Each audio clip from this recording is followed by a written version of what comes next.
The video game market is a $189 billion industry with over 3.4 billion active players worldwide. We are drawn towards these digital worlds due to the storytelling, the interaction with the narrative, the competition, and the escapism.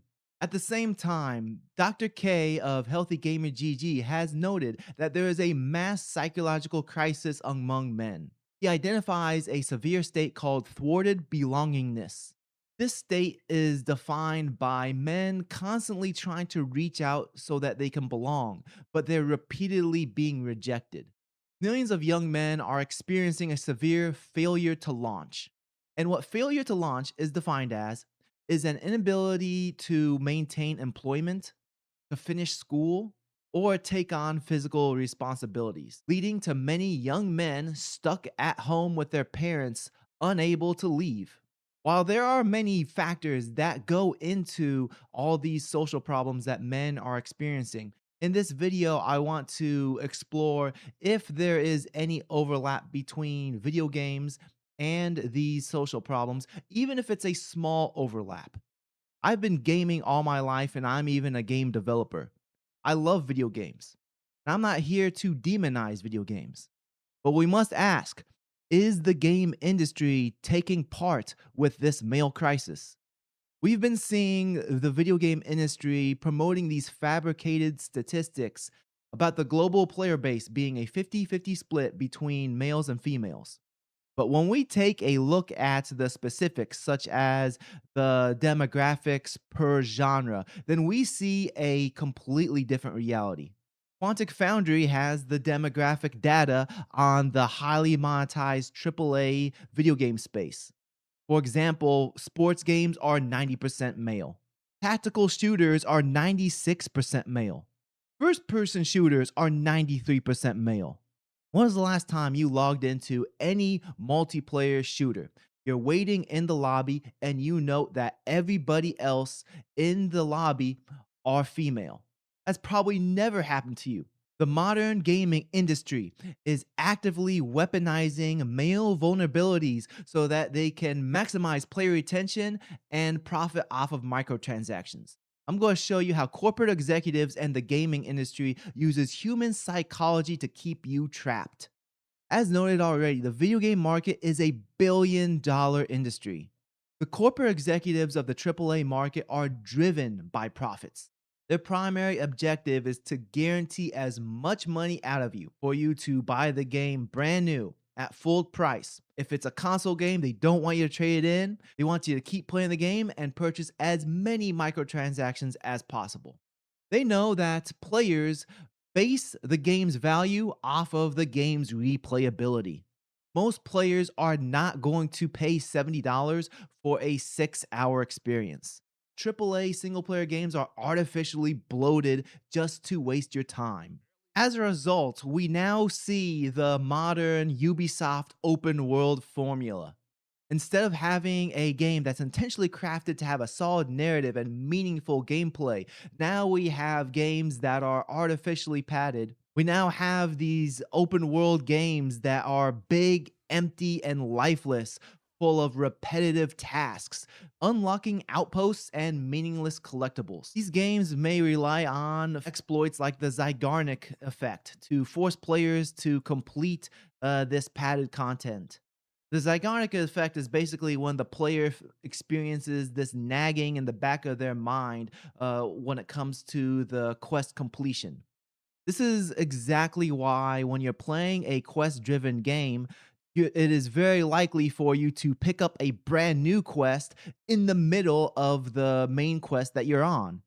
For example, you might be playing Borderlands, and as you clear an area out, an NPC would come out and thank you and then give you a brand new quest while you are still in the middle of your current quest. Your brain then ends up treating this new quest as an open loop or unfinished work for you to complete. This ends up leading towards a subconscious tension that may encourage you to keep playing more. That's why designers constantly flood the map with unresolved chores.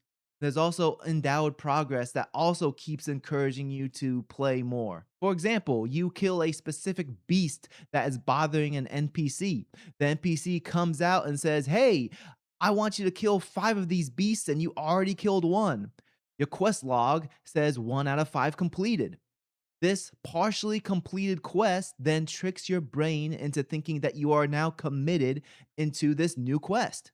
Brain scans of heavily addicted gamers have revealed that there can be physical change on your brain due to these addictive video games.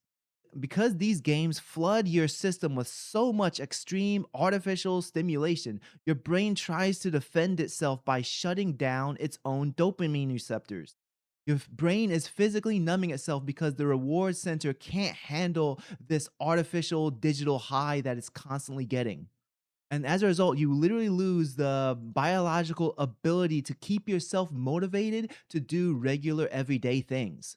Normal everyday tasks can't trigger enough dopamine for you to be interested enough to do it. Also, historically, single player games have been all about unlocking things by playing through the game. And executives have realized that trapping the player in this padded 100-hour game experience has opened up a new opportunity to make more monetization. Publishers have brought in monetization from the mobile gaming space into single player games such as the Assassin's Creed franchise. They intentionally designed mid game progression to be frustratingly slow. Players are actively encouraged to purchase experience point boosters and time savers to bypass the corporate padding, paying real world money to bypass the game they already purchased. And executives have noticed how much money they are making by having players constantly pay for these microtransactions. And this has opened up the era of live service games.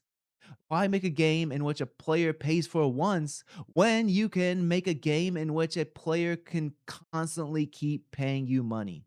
I personally poured thousands of hours into live service games such as Team Fortress 2, Overwatch, and Hearthstone. I'll even admit that I was so hooked into these games that I was obsessed. If I'm not playing the game, I'm watching others play it on YouTube. My understanding of the industry opened up more once I started working at Treyarch. There, I saw firsthand that Activision had employed literal macroeconomists to be within the studio to help design the game to become more addictive for players. EA has published extensive research on a system called Engagement Optimized Matchmaking. Their data proved that a meticulously calculated pattern of wins, losses, and draws maximizes player attention. The algorithm will intentionally give you a crushing loss followed by a really easy win just to keep your dopamine spiked up. These manipulated digital online matches become a replacement for men's real life competition. Experts like Dr. Warren Farrell have documented the importance of competition. Men need competition to forge brotherhood, to push each other to become better. Men even use competition, hazing, and smack talk to build trust among each other. Because human neurology reacts identically to physical and virtual environments, a drop in competitive rank registers biochemically as a severe loss of real world social status. This biological vulnerability explains gaming toxicity, where players use intense hostility to minimize the crushing psychological weight of defeat. The gaming industry actively manufactures social envy to monetize this exact drive for status. There are patents on matchmaking systems that exist that intentionally match lower tiered players with higher skilled opponents that possess premium content and cosmetics.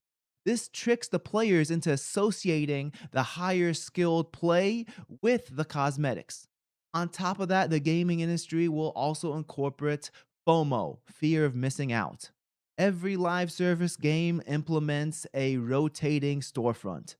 They create artificial scarcity so that they can claim that these items are limited edition. When players see the countdown timer on these items, that pushes them over the edge for them to make this impulse purchase. They're weaponizing these addictive tactics to get players to log in every day. This creates a closed loop in which a man's biological drive for mastery over a skill, competition, and brotherhood all becomes entirely captured by a digital casino. This hollow digital experience becomes a surrogate, an illusion of actual achievement in life.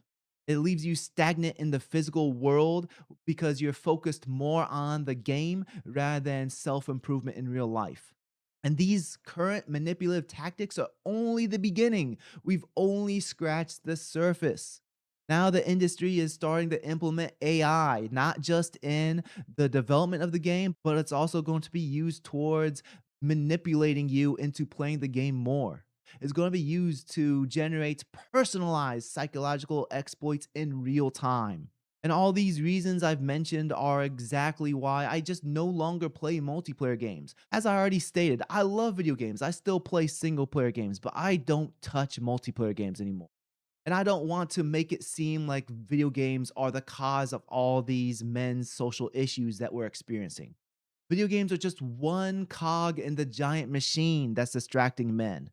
Algorithms on social media, artificial intelligence, adult entertainment. All these digital distractions feed into the whole male loneliness epidemic. As men feel more depressed, we go to these for dopamine hits to make us feel a little bit better. But rather than fixing the core issues that are leading to our depression, they end up just making the problem worse. A man can feel depressed because he doesn't have the relationship he wants, the job he wants. He's not where he wants to be in life. So he goes to these digital distractions that keep him exactly where he is, which reinforces the problem, creates an endless loop. This brings the core issue back to Dr. K of HealthyGamerGG. I listened to his first appearance on Diary of a CEO. He correctly diagnoses that modern society is severely distracted, but his prescription to the problem is hyper focused. For example, he talks about a game he plays with his 4-year-old daughter to help her build hyper focus. He acts like a monster while she's supposed to lay there and not move as he's trying to distract her. Or there's another exercise he mentions, staring at a candle and trying not to blink. Dr. K has hundreds of hours of content online, so I don't know if he ends up saying something different about hyper focused, but I feel like this prescription of hyper focus is going from one extreme to a complete opposite extreme. Going towards hyper focus can create issues with your relationship and also safety blind spots. For example, if you become so hyper focused on something and people around you are trying to get your attention, you'll end up coming across as dismissive. You don't care about them, you're just ignoring them. Or if you're driving down the street and you have tunnel vision towards what's right in front of you, you might not notice the danger that's coming from the side. As a man, situational awareness is important to have so that you can always be ready for danger. And I feel like an extreme hyper focus goes against having situational awareness. So my prescription is to not only be aware of all these systems that are in place that are meant to distract you, but also to have a purpose in life. Author John Eldredge states, deep in his heart, every man longs for a battle to fight, an adventure to live, and a beauty to rescue. The gaming industry wants to hijack these from your real life and replace them with digital versions. They don't want to give you escapement as entertainment, they want to give you escapement from your life. And that's the key I want to drive home. Video games are wonderful when it comes to entertainment and art, but it's not meant to replace your real life purpose. Men are meant to physically exert ourselves on a daily basis. Make it part of your everyday routine to physically exert yourself. Work out, lift some weights, go for a run, be strong. If you're having trouble getting started, you can check out my book that's on Amazon. Level yourself up, Motivation, Weight Loss, Fitness. One thing I'd recommend to all men is to learn a combat sport. Not only does it help you stay strong and fit, but you can protect your family as well. Combat sports are also a great way to build a brotherhood. Find men that have a shared goal as you. And all men need a brotherhood to fall back on.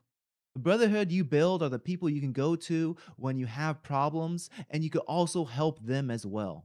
Make a deliberate effort to avoid these traps, to make yourself the best and strongest version of yourself, to find a purpose that keeps you going every day. For me, having the responsibility of protecting and providing for my wife and kids is the responsibility I need to give myself purpose, and that purpose gives my life fulfillment.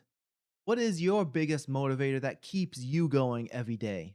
Let me know in the comments section below. If you enjoy this content, please hit the like button.